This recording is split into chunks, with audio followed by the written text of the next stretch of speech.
I was 37 years old, so too early for a mammogram. I initially felt a lump, so I reached out to my OBGYN and told him, hey, I feel a lump, I need a mammogram. So got a mammogram, we did the ultrasound, and then the radiologist came in and she said, there's actually 2 lumps. She said, I'd be surprised if this was not cancer.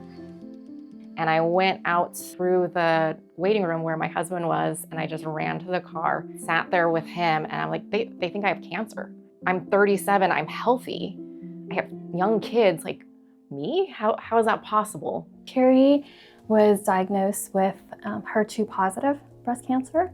Her treatment included not only chemotherapy, but we also added an antibody combination against HER2. As an oncologist, I mean, this is a privilege to be invited into someone's life. I remember that first meeting with Kari and her husband. And we sat in the clinic and I felt her fear and I felt the anxiety and the angst and the sadness. So we thought, okay, stage 1, it's gonna be awful. We're gonna, do chemo, radiation, surgery, we're gonna get it, and then we'll move on with life. Then my bone scan came back with breast cancer in my ribs. We went from stage 1 to stage 4 really quick, and that was absolutely terrifying. My first thing was my children. Like, are they gonna have to live without me? Kari really came in, really wanting to know what her options are. She was a really amazing self-advocate. We sat down and we looked at the data for this treatment. What made us go ahead was to say, you know what, I think there's a shot.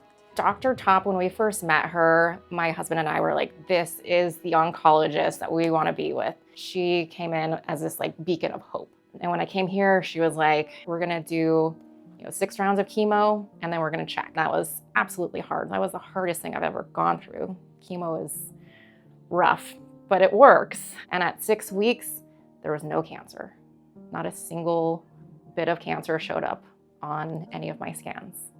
That felt like a miracle. I honor my feelings, when they're bad, I sit with them and I let them have their moment, feel those, and then we're gonna figure out how to get out of that because we've got living to do.